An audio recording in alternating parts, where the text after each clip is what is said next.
Thank you, Josh, and welcome everyone. I'm going to keep this really short because I'm going to give you maximum time to ask your questions to the guests we have with us this morning. Today is clearly a big day for flag football with this announcement of the two co-chairs of the Vision28 Group, which is going to spearhead the American football family's efforts to join the Olympic program in LA 28. You've all received the press release, which reveals the names of those two co-chairs, and it's my honor this morning to introduce them. Pierre Trochet, who is the president of the International Federation of American Football.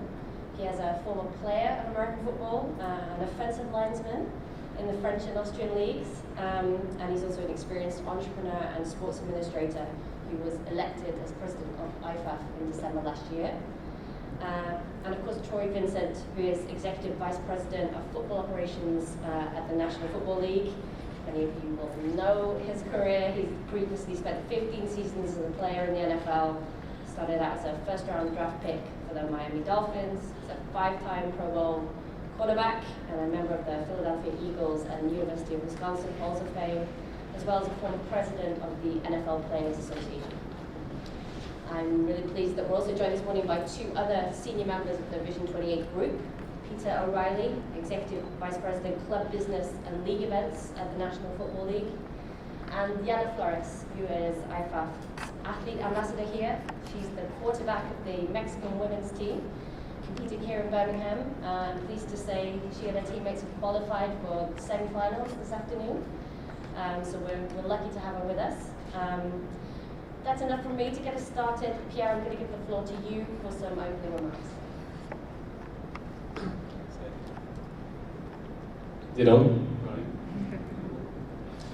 Hi, welcome everyone. Thank you for joining us here at the World Games in Birmingham, where flag football is making its debut in a major global multi-sports event presented by the NFL. Today is a very important day for flag football, first of all. IFAF and the sports of American football. It's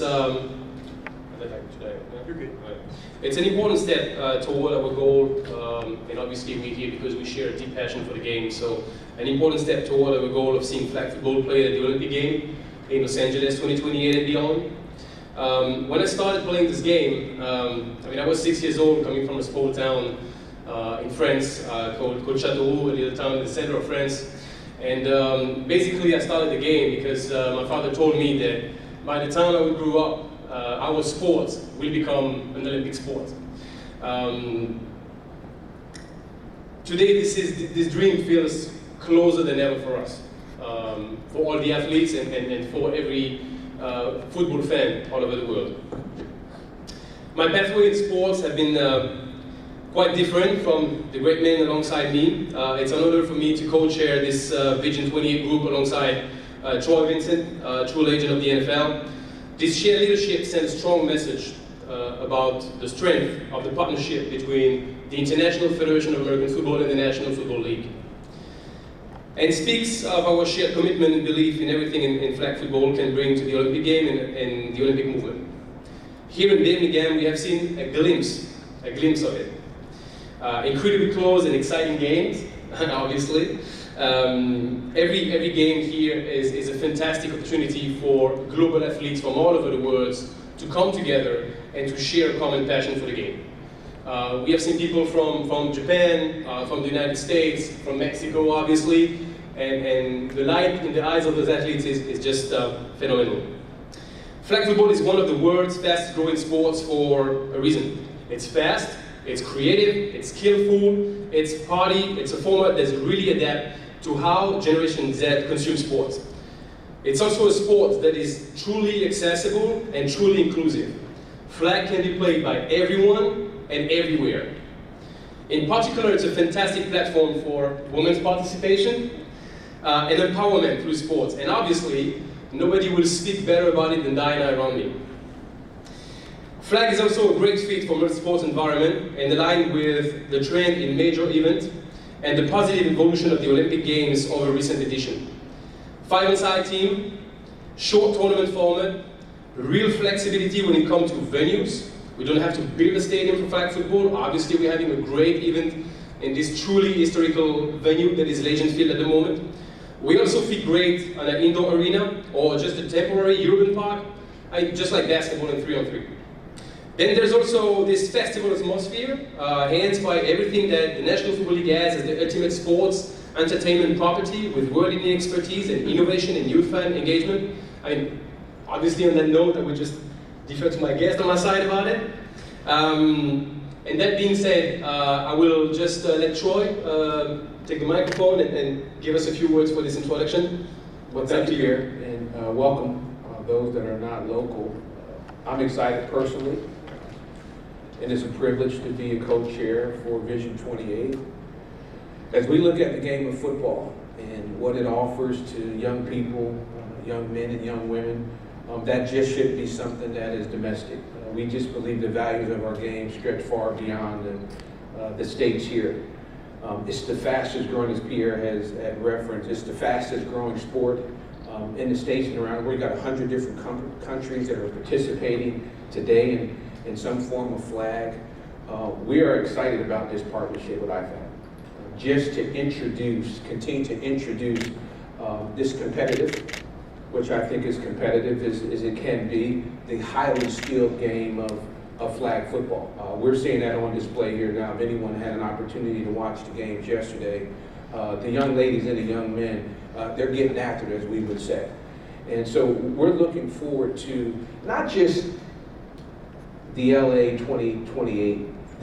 We want to make flag football embedded in and possibly be part of the Olympic Games for decades to come. That's the ultimate goal, not just LA 2028. So I'm excited about the partnership. We, the National Football League, we're excited about the partnership and our mutual alignments to growing this great game of football globally. I'll turn it back over to Pierre. Well, I think we can probably open the floor to questions. If you have some, do raise your hand and give your name and the organization you're representing. We'll go right here. I have a question immediately, Diana. Okay. Quarterback of the football team. I'm not going to do flag, touch, none of that. How do you feel about that mentally? I follow the NFL regular, and flag football obviously has been around, for a while. But to have that quarterback of the football team as a woman, I'm just trying to digest that. What does that feel like for you? Well, first of all, flag football is the biggest stage for women in sports. It gives, it is a driver for women empowerment, so it shows that men and women are equally represented in this sport. So that's one thing I love flag football, because it gives you this opportunity to develop yourself as an athlete, to give your best potential in the field, and there is not barriers on this sport. So it breaks barriers, and for me, of course, it is a challenge also, but I mean, we get to share the love for football and flag football, and the opportunity to show myself and grow as a person and as a woman on the field, it is the most important thing for me. So I think that's one of the most important things of flag football, that it doesn't matter where you're from, it doesn't matter if you're a man or woman, you have the same opportunities to be the best on the field. One more question, follow up. I'm sorry I didn't say, my name is Vikki Jones with VMH Magazine Sports. What would be your advice to any other woman in terms of athlete sports going forward, even though there may be a stigma, it's just for men, or you can't do this? What would be your advice? Okay, so try it. You can do whatever you want to do. This is the moment for women to show our potential on football through flag football. You have a lot of things to show to the world, and flag football will give you these weapons, this opportunity to show the world what you have to give. So, thank you. Try it. Go right here at the back. It's Neil Posey, CBS 42 News out of Birmingham. For Troy Vincent, just talk about what it takes and what the Olympic Committee is looking for to get this in 2028 and in your mind to meet that criteria. Well, Neil, I think it begins with football for all, and that's our position. And Vikki had asked a question about the women's piece. And when I look at it, I often get asked the question, what is the future of football? Not NFL football. What does the future game look like? It's women. It's truly a global sport. And I think the all-inclusion aspect of the game of flag football, I think access.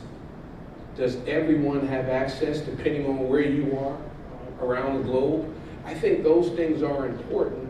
And frankly, the framework of young men and women around the country being connected to be able to play this game year-round. That's what flag football presents. For us, typically, it's a game that we would consider a fall to a winter-based game. Flag football is year-round.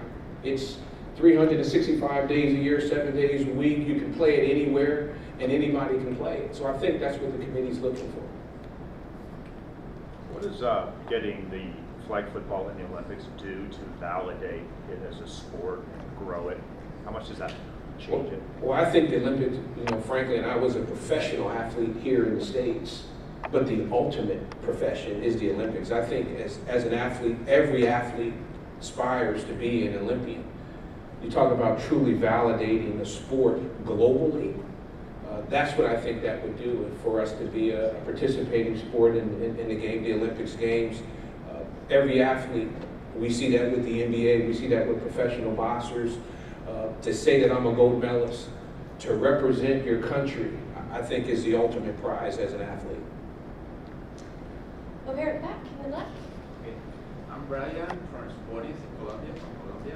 Is the Flag Football Federation thinking in allow teach the sports in other countries, other continents, like for example South America? I think that sports is so interesting because it's speed and maybe it can be possible that a lot of people can practice this sport. Is thinking the Flag Football Federation in expand sports from other countries? Well, IFAF is about 72 nations all over the world, so the game is actually developing, not just domestically, but all over the place. So obviously, we speak about South America, we speak about the United States, about Canada, about France, about Europe, about Asia. There's a global participation. IFAF organized world competitions since the early 2000s in tackle and in flag football. Obviously, flag is our #1 fast growing sport for all of the many reasons, because as you just mentioned, it's just so easy to get together. Just get your sneakers, get a place to play, get your friend together, get a flag football bag, and as soon as you throw a pass, you score a touchdown on the biggest stage that is happening on the sports market right now. So you still have this, as Troy said, football for all. It's very easy to play, very easy to understand, 5-on-5. The rules are very simple. So this is how we go right now. We try to get this opportunity to make flag football even bigger, to have competition in every continent. 2023 will come for us, so we're going to have competition in Asia, in Africa, in Europe, obviously in America. So this is a great opportunity, and the timing is just coming to a peak right now. Matt Nelson, I'm going to raise this question for Troy Vincent. We've seen with the NHL in the winter that they're not necessarily willing to release their players for the Olympics. So if NHL players did have that dream that most players have to play at the Olympics, would the NFL be willing to release players to play in the Olympics? Absolutely, that's why we're here. And I think the world wants to see the best of the best. We start to talk about skill level, and they should be able to compete. They'll have that option and choice, but that's why we partner with IFAF. It is to grow the game, and having the best compete against the other best. Absolutely. And I'll just add to that, that's not just American players. Yes. We got 85 foreign-born players in the NFL right now, so the number of foreign-born players playing at a very high level could very easily be interested in competing in the Olympics and be involved, to Troy's point, on that ultimate aspirational stage of the Olympic Games. It's a very powerful thing, not just for U.S.-born athletes, but for athletes from around the world. Can we go to that microphone? You heard me. My bad. Do we have any more questions for the panel here related to today's announcement? kind of addressed it a little bit with your thought on what goes into the deciding of this becoming an Olympic sport. How was that decision actually arrived at? Well, first of all, there's some necessary step here. And the first one is that as an international governing body at the moment, IFAF is committed to follow up Olympic value and to make sure that we are a sustainable, well-governed organization. That is the main goal at the moment. Therefore, the whole process is about to demonstrate how great we would feel in this multi-sport environment, how great we're going to grow together somehow with the NFL, with IFAF, with the International Olympic Committee. This is a full experience where we're going to bring somehow millions of fans and we're going to just put some sneakers and a flag football belt around them to play the sports. This is the ultimate goal. So to get to your point, the main action right now is really to grow as an international governing body at a sustainable point of view, as a governance point of view, to demonstrate our capacity to be played all over the world, to attract millions of people that are fans of all of those superstars that play the game, and to demonstrate how great flag football is to develop our sports that we love so much, our passion, I would say. If you want to jump in, right? Sit down. Okay. If there are no more questions for the floor, before I hand back to Josh, maybe I just throw one to you, Peter, on the end there. Very broad question. What do you think American football and the NFL within that, as part of that coalition of stakeholders, can offer the Olympic movement over the long term? Building on Pierre's point and to the question, we'll follow IFAF's lead, and we're proud to partner with IFAF in a major way. But we've got, as Troy said, we have incredible respect for the Olympic movement. We share, they come. I have the great privilege of overseeing the Super Bowl every year. We host the IOC there. We learn from them. They learn from us. And I think that bigger opportunity, in addition to growing flag football for women and men around the world and growing it as a young, fast, vibrant sport, is also how can the NFL with IFAF come together with the IOC to do something really special in terms of growing global sport. Thinking about the fan experience. We think about it every day. We put on a big global event in Los Angeles last year with the Super Bowl. How do we take what we learned, the respect and aspiration and inspiration we get from the IOC, and come together to do something special? And that is rooted in the game of football, but has the potential to go well beyond that. So that's what gets us really excited, and we're just honored to be part of that process. Okay, Josh, I think I'll hand back to you. I think you have some questions, maybe perhaps around the tournament and the final stages of flag football here. One more. Hey, how you doing? Roger Gabernat, the sports manager of the World Games, helping these gentlemen out. I just want to ask, we're all media here. What can we do to help push through our outlets? Give us a direction so we can all help you all with the surge. Can I begin? It always starts with the athletes. I think coming out, watching folks like that, I mean, you come out and just watch, because most don't have a real picture of what it looks like. They think of the traditional, what we've seen for years. When you watch these athletes, highly skilled, extremely fast, as a professional athlete, my most difficult time during whether it was practice, it was during times when it was 7-on-7, 6-on-6, 5-on-5. That space and speed, and seeing the skill set of both men and women compete, just you coming out and visualizing that, I think it'll just give you'll want to promote it. Because you'll really walk away saying, wow, they're highly, not just skilled, it's competitive as all get out. And you want to just tell the world that you have access to this. There's no barriers to entry to flag football. That's what I would say to all the media members here today. We have an opportunity, take a peek, take a glimpse, and then tell the story of what you see. Pierre? Well, a lot of things are being said right now, so I just wanted to, obviously super relying on it, and you just gotta love the game. You just gotta love the game. This is, obviously, Troy in his past as a professional athlete, you hear for showing up international and world-class skills, But for global players here, all of them, they have a story to tell. they have an immense sacrifice toward the game.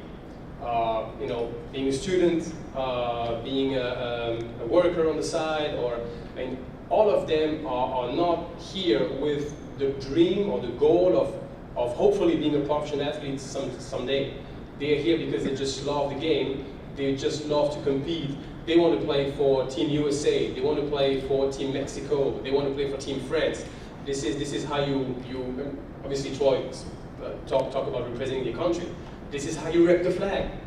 Be a part of the national team and compete. That's the true love toward the game. And this is where we should acknowledge that, highlight that, and major story needs to be highlighted. Those guys are fantastic, obviously. Okay, so rep the flag, and I would just add, if you are new to the game of flag football at the elite international level, there's an opportunity to tune in and watch the final stages of the competition on the Olympic channel. There'll also be coverage over the next couple of days on NFL Network. Josh. Thank you, Catherine. I just want to make a few points here. First, I want to again thank our friends from IFAF and the NFL for being here with us today at the World Games 2022. As Catherine mentioned, the competition at Historic Legion Field continues, and I was able to get out there earlier in the week, and as everyone mentioned, the competition is amazing. The athletes are incredible. Before I worked for the World Games, I worked for over 20 years as a sports writer here in the United States. And so there were a bunch of times where I was watching games this week where I thought, I don't know if she can make that throw. Wow, she made that throw, right? So you see that happening. The other thing I want to mention to you is that the NFL has a program of growing flag football for girls at the high school level in the United States. That program, I believe, launched in 3 states, but one of those was here in the state of Alabama. Last year, the Alabama High School Athletic Association here in Alabama had its first girls flag football championships, and that championship game was staged at the same place as the boys tackle championships. And so it was a historic moment, but it was a wonderful moment, as Pierre mentioned, the inclusion of seeing those high school girls play on the biggest stage that you can play on in high school football in Alabama. My expectation is that we'll see that happen in other states, but it was wonderful to be able to see that happen in Alabama, and it was in great thanks to partnership with the NFL, the HSAA, and the Atlanta Falcons. I think we're involved with that. So I want to point that out, that while we have international flag football here in Birmingham right now, high school girls in Alabama are having that opportunity. The state champion last year was from Hewitt-Trussville High School, which is on the east side of Metro Birmingham, and so they will return and attempt to defend their championship this fall. But again, I want to thank everyone for being here, and I thank the panelists. Thank you, guys. Thank you. Thank you.